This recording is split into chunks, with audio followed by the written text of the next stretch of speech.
आज हम कैनवा को देखेंगे, थोड़ी सी इसकी अंडरस्टैंडिंग लेंगे। उसके बाद हम जो है वो जो हमारी प्रोफाइल के लिए पिक्चर्स हमने बनानी है उनके ऊपर बात करते हैं। ठीक है, हम पहले कैनवा पे आ गए। ठीक है, अच्छा मेरे पास ये पेड वर्जन है। यहाँ पर ये सारे ऑप्शंस में भी आपको टेम्पलेट्स नजर आते हैं, और यहाँ से भी आपको ये कैटेगरीज और सब कैटेगरीज इसमें नजर आ रही होती है। ठीक है, यहाँ पे टेम्पलेट्स नजर आ रहे हैं। ठीक है,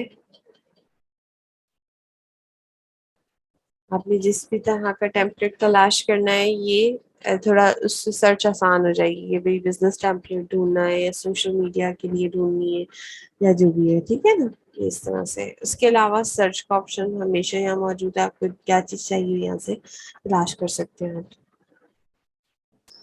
अच्छा, फिर प्रेजेंटेशन आ गई और बहुत सारी चीजें आ जाएंगी। ठीक है, ये सारी टेम्पलेट्स कहलाते हैं, पहले से बनी हुई चीजें। ठीक है,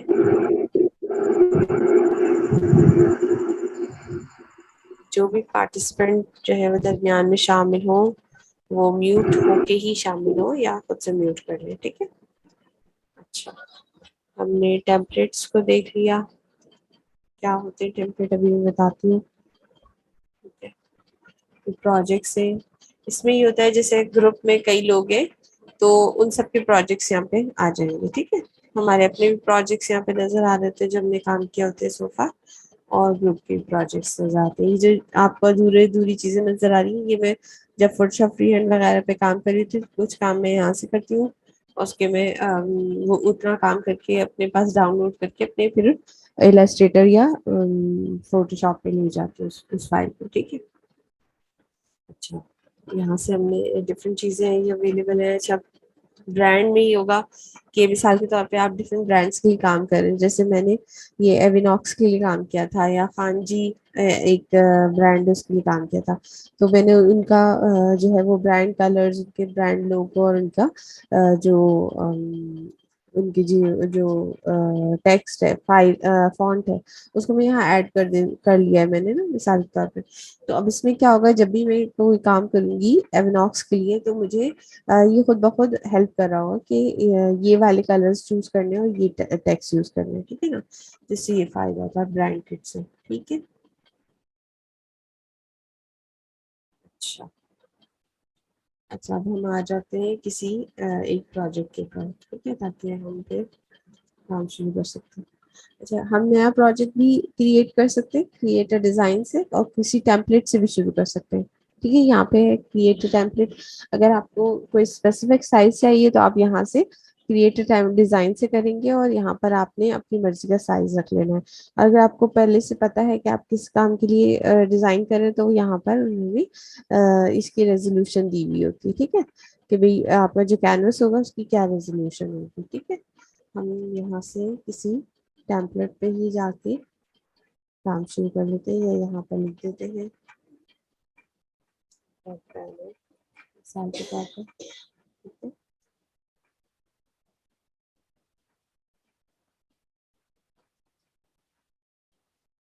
बराए मेहरबानी अपने स्क्रीन पर कुछ लिखने की कोशिश ना करें। यहाँ पर हमें नजर आ रहा है। ठीक है, ये सारे ऑप्शंस हैं। क्योंकि ये मेरे पास पेड वर्जन है, तो फ्री और पेड का आपको डिफरेंस नजर नहीं आ रहा, वरना किसी किसी पर पेड लिखा हुआ होता है। ठीक है, और जब आप उसको क्लिक करते हैं तो उसकी जो पिक्चर होती है उसके ऊपर वाटर मार्क होता है कैनवा का। तो आप उसको डाउन बना बना सकते हैं, डाउनलोड कर सकते हैं, मगर वो आपको वाटर मार्क के साथ ही आपके पास आएगा। और क्योंकि प्रो है तो उसमें कोई वाटर मार्क नहीं होगा। ठीक है, अच्छा अब हम कोई एक टेम्पलेट को खोल के इस पे काम शुरू करते हैं।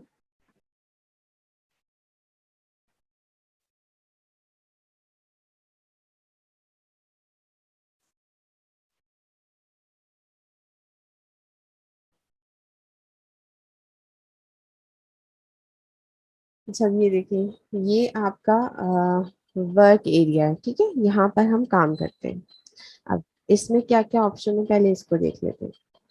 ये जिसने प्लीज लाइन लगाई है ना, वो इसको जरा अंडू कर दे, ये बिल्कुल हमारे कैनवस के ऊपर आ रहा है।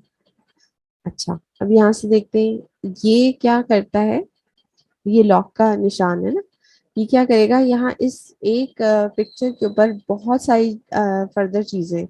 इनमें से कोई एक चीज हम चाहते हैं कि वो हिले ना और बाकी चीजों को हम इधर उधर कर दें, तो हम उस चीज को सेलेक्ट करके और लॉक कर देंगे। जब हम लॉक कर देंगे तो हम किसी भी चीज को हिलाएंगे जुलाएंगे तो ये नहीं अपनी जगह से हटेगी, ठीक है। अच्छा, ये कॉपी पेस्ट का है, और ये जाइए पेज ऐड करने के लिए, ठीक है। अच्छा, यहाँ से भी हम ऐड पेज से भी एक और पेज ऐड कर सकते हैं, ठीक है। यहाँ से हमने इसको अनलॉक करा तो हमारे पास ये ऑप्शन रहेगा कि हम इसे हटाना चाहें, हिलाना चाहें तो हम इससे यहाँ से कर सकते हैं, ठीक है। अब ये जैसे अनलॉक हो गया, अब हम इसको हटाना चाहें, मूव करना चाहें या साइज को चेंज करना चाहें तो कर सकते हैं, ठीक। अच्छा, अब यहाँ पर देखते हैं, ये टेम्पलेट का ऑप्शन है, ये फर्दर हमें हमारी सर्च को आसान करने के लिए कुछ टैग्स दिए हैं, ठीक है। अच्छा, ये एलिमेंट है। एलिमेंट जो है जो छोटी छोटी सी चीजें होती है ना, एलिमेंट्स कह रहे होते हैं, जैसे ये एलिमेंट्स है, ठीक है। कोई शेप है, कोई इस तरह की चीज है जो इजाफी आप ऐड कर रहे हैं, जैसे ये देखें यहाँ पे ब्लैक थे, यहाँ गोल्डन का भी ऑप्शन आ रहा है, ठीक है। अच्छा, अभी तो मैंने आपको सिंपल ड्रैग एंड ड्रॉप करके बताया, ठीक है। ये जितने भी ऑप्शंस हैं यहाँ अवेलेबल है, इसमें बहुत सारे एलिमेंट्स होते हैं, बहुत सारे, ठीक है। फोटोज भी है यहाँ पर। अच्छा, एलिमेंट में ही एक इस तरह के फ्रेम्स भी होते हैं। ये फ्रेम्स का काम क्या है, इस फ्रेम के अंदर आप कोई भी पिक्चर डालेंगे तो वो इस फ्रेम के शेप में ही रहेगी, ठीक है। जैसे कि अभी हमने जब इसको क्लिक किया था तो ये पूरे हमारे कैनवस पे फैल गई थी, और जब हमने उस फ्रेम के ऊपर लाके उसको क्लिक किया तो ये सिर्फ उस फ्रेम के अंदर गई है, ठीक है, पूरे कैनवस पे नहीं आ रही। और अगर हमने इसको यहाँ दरमियान में लाके छोड़ दिया होता तो ये आपको मुकम्मल तस्वीर दिख रही होती, ठीक है। और अगर हम इस सर्कल के अंदर रख रहे हैं तो हमें सिर्फ वो पार्ट नजर आ रहा है जो सर्कल का है, ठीक है। तो ये दो तरह के फ्रेम्स होते हैं हमारे पास, ठीक। अच्छा, फिर शेप भी होती है हमारे पास, इसमें डिफरेंट शेप्स हैं और बहुत सारी डिटेल्स हैं। ये आप जब डिस्कवर करेंगे तो आपको और बहुत सारी चीजें यहाँ पे नजर आती होंगी, ये सारे एलिमेंट्स कहलाते हैं, ठीक है। ये अपलोड का सेक्शन है, इसमें हम अपनी चीजें अपलोड कर सकते हैं, ठीक है। जैसे ये मैंने चीजें अपलोड की हुई, ये मेरी अपनी जो मैं इस्तेमाल कर रही थी उसकी है, ठीक है ना। डिफरेंट प्रोजेक्ट्स में मुझे जब जब कोई चीज चाहिए होती थी जो मैं कैनवा से जल्दी कर सकती हूँ, जो फोटोशॉप और फ्री हैंड में भी हो सकती है लेकिन कैनवा पे जल्दी हो जाएंगी, तो उनको हम यहाँ पर कर लेते थे, ठीक है। अच्छा, फिर ये टेक्स्ट है, टेक्स्ट के डिफरेंट ऑप्शंस हैं, ठीक है। देखिए, बहुत सारे टेक्स्ट हैं। अच्छा, इसके अलावा हम कुछ टेक्स्ट को यहाँ पर अपलोड भी कर सकते हैं, ठीक है। जैसे जब हम सर्च कर रहे थे लोगो डिजाइन, तो मैंने एक वाटर कलर स्प्लैश के ऊपर लोगो लिखे हुए थे, लोगो बने हुए थे जिसमें सिग्नेचर, जिनको सिग्नेचर लोगो कहा हुआ था। तो सिग्नेचर लोगो के लिए जो होती है बहुत खूबसूरत सी कर्सिव हैंडराइटिंग ट्रेंड में है। तो अगर हमारे पास मिसाल के तौर पर कैनवा में वो हैंडराइटिंग नहीं है तो हम कैनवा पे उसको अपलोड भी कर सकते हैं, ठीक है। उससे क्या होगा कि हम जब यहाँ काम करेंगे तो वो हमें नजर आएगी और हम उसको भी इस्तेमाल कर सकते हैं। जैसे ये है कर्सिव हैंड राइटिंग, ठीक है। तो इसी तरह की और क्रिएटिव सी हैंड राइटिंग भी हम ऐड कर सकते हैं। यहाँ से हम स्टाइल चूज कर सकते हैं, कुछ स्टाइल्स यहाँ पे दिए हुए हैं, ठीक है।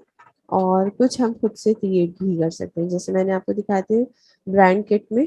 तो जब हम ब्रांड किट में डालते हैं कोई कलर कॉम्बिनेशन, तो वो यही स्टाइल वाला जो ऑप्शन है वही वहां पर इस्तेमाल हो रहा होता है, ठीक है। अच्छा, ये बैकग्राउंड्स का ऑप्शन है, यहाँ पे मल्टीपल बैकग्राउंड्स हैं जिनसे हम अपने डिजाइन को क्रिएट कर सकते हैं, ठीक है।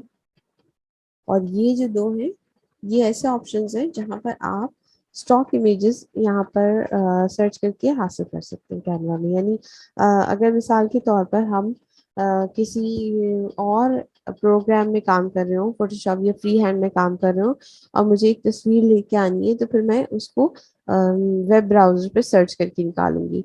जबकि यहाँ पर क्या है ऑप्शन, हम यहाँ से सर्च करेंगे। तो जैसे मिसाल के तौर पे हमने लिखा कप, तो ये मुझे पिक्सेल्स पे जो मौजूद कप की पिक्चर्स है वो सारी शो करना शुरू कर देगा। ठीक है, मैं यहीं के यहीं ड्रैग एंड ड्रॉप करूंगी और अपनी पिक्चर पे डाल दूंगी, अपने कैनवस पे डाल दूंगी। ठीक है, ये इस तरह से, इसी तरह ये पिक्सल बेस है। और ये अभी मैंने आज ही इसको नोटिस किया है कि ये एक और ऑप्शन भी अवेलेबल है। ठीक है, अच्छा, आपका अपना लोगो आपने बनाया हुआ हो किसी ब्रांड के लिए, और आप उसको यहाँ किसी और काम में यूज करना चाह रहे हैं, तो यहाँ पर आपके अपने लोगो नजर आएगा। ठीक है, अभी यहाँ पे नहीं है, ये जिप्स है। ठीक है, अच्छा, अब हम क्या कर रहे थे कि हम डिजाइन कर रहे थे एक अदर पिक्चर अपनी अपनी गिग के लिए, जिसमें हमने ऐड करनी है ये, या ये हम ले लेते हैं। अच्छा, इसमें क्या है, पहले हम ये देखते हैं कि सारी चीजें जो है ना, ये रैंडम है। ठीक है, रैंडम पिक एंड चूज की हुई है।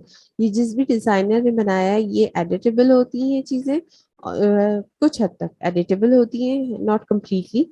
और जितनी चीजें एडिटेबल होती हैं उनको हम, हमारे पास ये चॉइस होती है कि हम उनको तब्दील कर सकते हैं। मिसाल के तौर पे ये कोई मेन्यू है, यानी कोई फूड की वेबसाइट होगी, और वहां पर उसके मेन्यू के हिसाब से हमने ये वेब बैनर डिजाइन किया हुआ है। अगर ये किसी और इंडस्ट्री की प्रोडक्ट होती, किसी और इंडस्ट्री का ये वेब बैनर होता, तो हमें इस जगह पर हम यहाँ दूसरी तस्वीरें लगा सकते हैं। जैसे मिसाल के तौर पर हम, अगर हमारी जो ब्रांड है वो शूज की है, तो हम यहाँ पर, अच्छा अभी तो ये हमें कंप्लीट बैनर्स ही दिखा रहा है, लेकिन हम यहाँ से तस्वीरों सिर्फ सिर्फ तस्वीरें भी तलाश करके लगा सकते हैं। ठीक है, अच्छा मिसाल के तौर पर हम इसको नेक्स्ट पेज पे ले लेते हैं।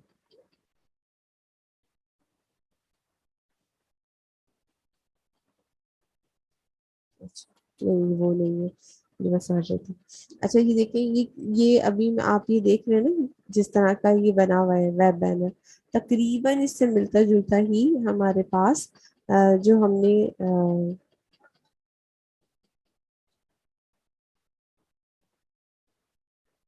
अच्छा, किसने पूछा है कि पोस्ट का क्या साइज है।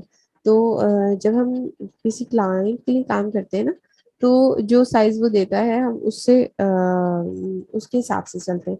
वरना यहाँ पर प्री डिफाइंड साइजेस हैं वेब की, वेब पेजेस की ना, तो हम उसी को लेके चलते हैं। जैसे इंचेस में इसने दिया हुआ है कि 72 बाय 36 इंचेस है, और अगर हम पिक्सल्स में देखना चाहते हैं तो हमें यहाँ से पिक्सल्स में भी दिखा देता है। अच्छा, मैं आपको इसको ना रीसाइज भी करना बताऊंगी। बहुत दफा क्या होता है कि आपको पिक्सेल्स की लिमिट बहुत कम दी हुई होती है, लेकिन आप इतनी कम लिमिट में अगर कोई भी क्रिएटिव डिजाइन करते हैं, तो उसके पिक्सेल्स बहुत ब्रोकन से नजर आ रहे होते हैं। तो हम हाई रेजोल्यूशन में पिक्चर्स को डिजाइन करते हैं, और फिर जब हमें लगता है कि जो रिक्वायर्ड साइज है किसी भी वेबसाइट पे या किसी भी और प्लेटफॉर्म पर उसको अपलोड करने का, अगर वो ज्यादा यानी उससे बहुत वेरी कर रहा होता है, छोटा होता है, तो हम उसको मिनिमाइज कर देते हैं। ठीक है, तो क्वालिटी भी खराब नहीं होती उसकी, और हमारी जो प्रोडक्ट है वो भी अच्छी तरह विजिबल हो रही होती है। तो हम उसको इन लार्ज साइज पे डिजाइन करते हैं, और फिर उसको अपलोड कर देते हैं अपनी जहाँ भी हमने करना होता है। ठीक है, अच्छा हम यहाँ पर देखते हैं, यहाँ पे हमें शूज की पिक्चर्स मिलती है, तो हमने जैसे ये है। ठीक है,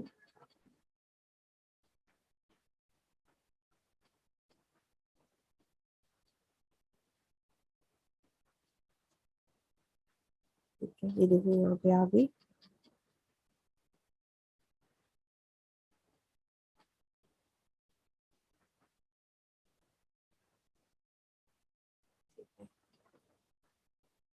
अच्छा, ये यहाँ पे आपको ना दो तरह की पिक्चर्स नजर आ रही हैं, एक ऐसी है और एक ये है। इनमें क्या फर्क है? इनमें फर्क ये है कि ये जितनी भी तस्वीरें हैं, जो पिक्चर है, फोटोग्राफ है, लेकिन उसका बैकग्राउंड नहीं है। देखिए, जब हमने इसके अंदर डाला तो हमें ये जो ऑलरेडी पीछे का बैकग्राउंड था, वही शूज के पीछे से हमें नजर आ रहा है। तो ये क्यों है? क्योंकि ये पिक्चर जो है ये पीएनजी फॉर्मेट में, पीएनजी फॉर्मेट ये होता है जिसका बैकग्राउंड ट्रांसपेरेंट होता है, ठीक है। तो कभी हमें ऐसे किसी पिक्चर के फॉर्मेट की जरूरत होती है जो ट्रांसपेरेंट हो, और कभी हमें ऐसे की जरूरत होती है जो कि जिसका बैकग्राउंड हमें नजर आए, तो उसे हम कहते हैं जेपीजी फॉर्मेट। ठीक है, यानी डिफरेंट फॉर्मेट्स हो सकते हैं, लेकिन जेपीजी फॉर्मेट जो है ना वो ऑलमोस्ट ऐसा होता है जिसमें बैकग्राउंड होता है और पीएनजी में बैकग्राउंड नहीं होता। ठीक है, अब जैसे मिसाल के तौर पे अगर हम इसमें ये पिक्चर डालेंगे, तो देखें ये वाला जो ग्रे बैकग्राउंड है ना अब नजर नहीं आ रहा, अब हमें वो नजर आ रहा है जो पिक्चर का अपना बैकग्राउंड यहाँ पे था। ठीक है। अच्छा,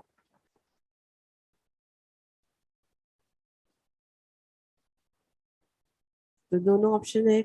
हम चाहे तो ऐसी पिक्चर डालें जिसमें बैकग्राउंड है।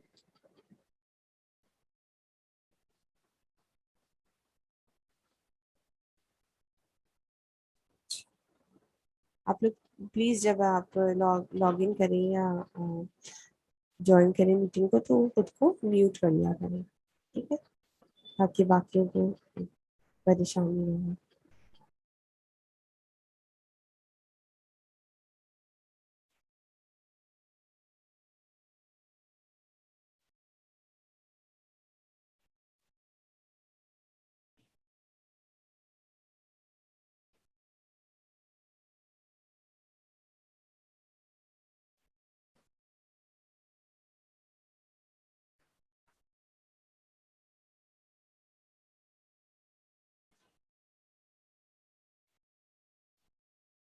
अच्छा, ये मैंने बताया कि आपके फ्रेम्स और जितने एलिमेंट्स हैं वो सारे जो है वो एडिटेबल हैं। ठीक है, यहाँ हम इसका फॉन्ट चेंज करना चाहें तो हम फॉन्ट चेंज कर सकते हैं।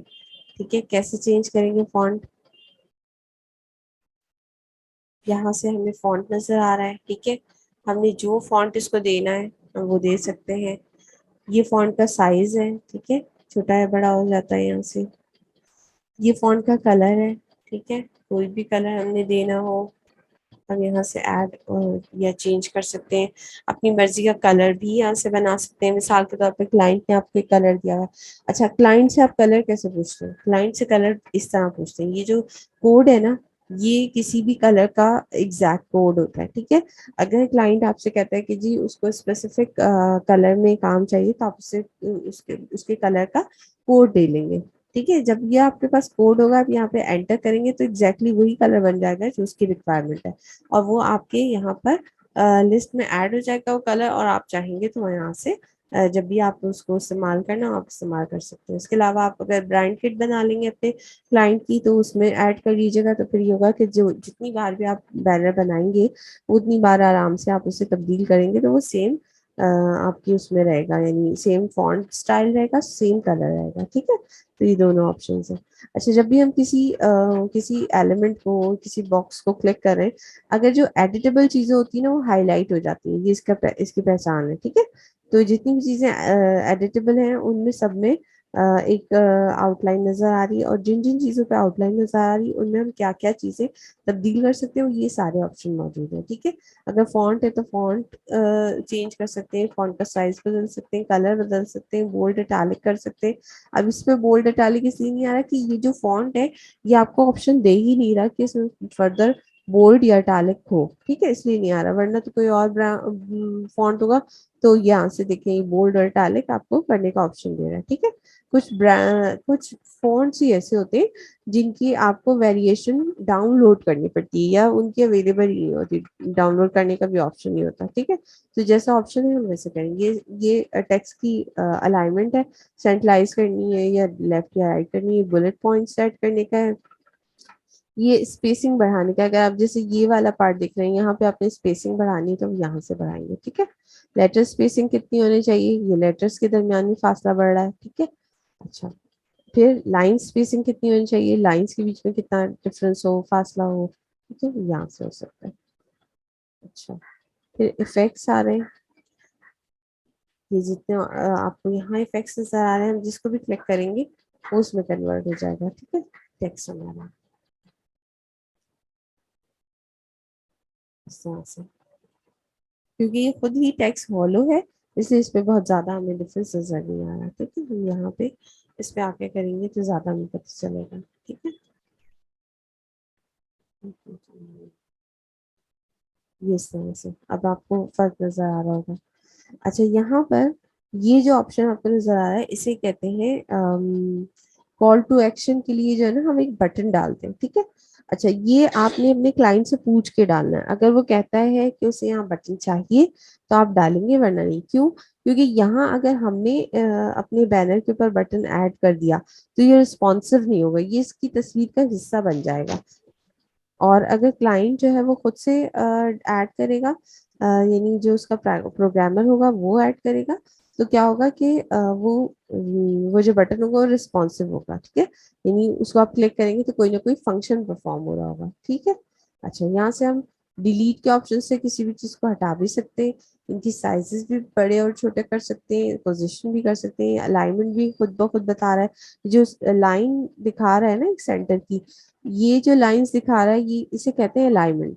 जब आप कोई प्रोफेशनल काम करते हैं, ठीक है कि हम ग्राफिक डिजाइनर नहीं है मिसाल के तौर पे, जो लोग कैनवा पे काम करने वाले हैं, लेकिन उन्हें ये पता होना बहुत ही जरूरी है कि जितनी भी एलिमेंट्स आप बनाते हैं उनकी अलाइनमेंट बहुत जरूरी है, ठीक है। मिसाल के तौर पे इन तीन बॉक्सेस के दरमियान में कितना फासला होना चाहिए, अगर कोई चीज सेंटर में रखी है तो वो कम्प्लीटली सेंटर में है या नहीं, सिर्फ इस तरह छोड़ देना बिल्कुल भी काबिल कबूल नहीं होता, ठीक है। तो ये इस तरह से चीजों को अलाइन करना ये बहुत जरूरी होता है। तो ये सारी चीजें हमने उसमें करनी होती हैं, इनका ख्याल रखना होता है।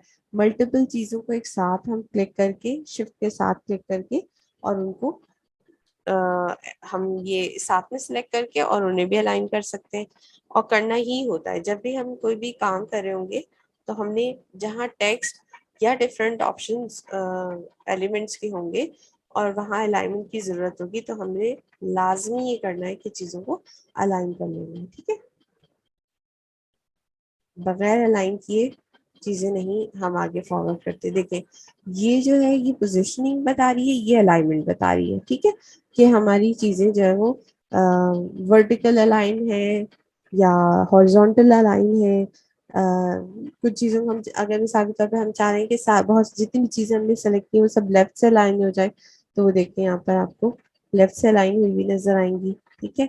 अगर आपको मिडिल से लाइन करनी है तो आप मिडिल से लाइन कर सकते हैं इस तरह से, या सेंटर से कर रहे तो सेंटर से कर देंगे, ठीक है। तो ये बहुत ही इंपॉर्टेंट चीज़ है, जब भी कोई हम अ, यहाँ पर पिक्चर बनाएंगे, कोई भी क्रिएटिव बनाएंगे, तो हमें अलाइनमेंट करना जरूरी है, ठीक है। अच्छा, ये हमने थोड़ा बहुत इन चीज़ों को इसलिए समझ लिया है कि जब आप पहला अपना गीक की पिक्चर बनाएं तो आपके काम में इस किस्म के छोटे मोटे एरर्स ना हो, ठीक है। क्या आपने जो है ना वो अलाइनमेंट का ख्याल नहीं रखा, या कोई और कॉम्बिनेशन अच्छा नहीं रखा जिसमें, अब जैसे मिसाल के तौर पे ये जो है इसका कलर ऐसा है कि रीडेबल नहीं है, ठीक है। और एक और चीज का ख्याल रखना होता है, जैसे मिसाल के तौर पे कलर कॉम्बिनेशन है, आपके ब्रांड का क्या कलर है आपने उसके हिसाब से रखना होता है, और कोशिश ये करना होती है कि रीडेबल हो, ठीक है। अब ये कलर इतना ऐसा है कि उसमें जो टेक्स्ट था वो रीडेबल नहीं था, ठीक है, ये भी देख लिया आपने। अच्छा, मिसाल के तौर पे आपने यहाँ पर अपना अपनी गिग की पिक्चर डिजाइन कर ली, अब इसको डाउनलोड कैसे करना है, ठीक है। यहाँ पर ऑप्शन में गए डाउनलोड के, ठीक है। ये आपसे पूछ रहा है ये इतने फॉर्मेट्स में आपको देगा, ठीक है। जेपीजी, पीएनजी, जेपीजी मैंने बताया आपको जिसमें बैकग्राउंड मौजूद होता है, पीएनजी होता है जिसका ट्रांसपेरेंट बैकग्राउंड होता है, पीडीएफ जो है वो सर्टेन चीजों के लिए हमें रिक्वायर्ड होता है, कोई कुछ कुछ ऐसे आइटम्स होते हैं जिसमें हमें पीडीएफ ही चाहिए होता है। अच्छा, कुछ हमारे ऐसे आइटम्स होते हैं जिसमें प्रिंटिंग के लिए हमें पीडीएफ चाहिए, एसवीजी एक फाइल का टाइप है, बहरहाल ये सारे टाइप्स हैं, ठीक है। तो हमने टिक कर लिया जेपीजी पे। अब हमें कितनी, ये इसमें हमें साइज और क्वालिटी वगैरह पूछ रहा है, ये हमने अभी डिफॉल्ट पे ही रखा हुआ है। फिर हमें कौन सी पिक्चर करनी है, सारी करनी है या कोई स्पेसिफिक करनी है, तो हमने मिसाल के तौर पे ये करनी है, टू करनी है, तो हमने उसी को क्लिक कर लिया और फिर डन करके डाउनलोड कर लिया। ठीक है। अच्छा, अब जो काम की बात है वो ये है कि जब हम इसको डाउनलोड करेंगे तो अभी इसने खुद से एक नाम दिया हुआ है इस फाइल को। ठीक है। जबकि हमने क्या करना है कि जब हमारे पास ये डाउनलोड हो जाएगी तो हम इसको, इसका नाम जो है ना, अपनी गिग के नाम पर रखेंगे। ठीक है। जो हमारी गिग का नाम है, मिसाल के तौर पर हमारे जो कीवर्ड्स हमने अपनी गिग में डाले हुए हैं, वो ही हम इसके नाम में ऐड करेंगे। ठीक। ये भी एक ट्रिक है अपनी गिग को जल्दी रैंक करने की। ठीक है।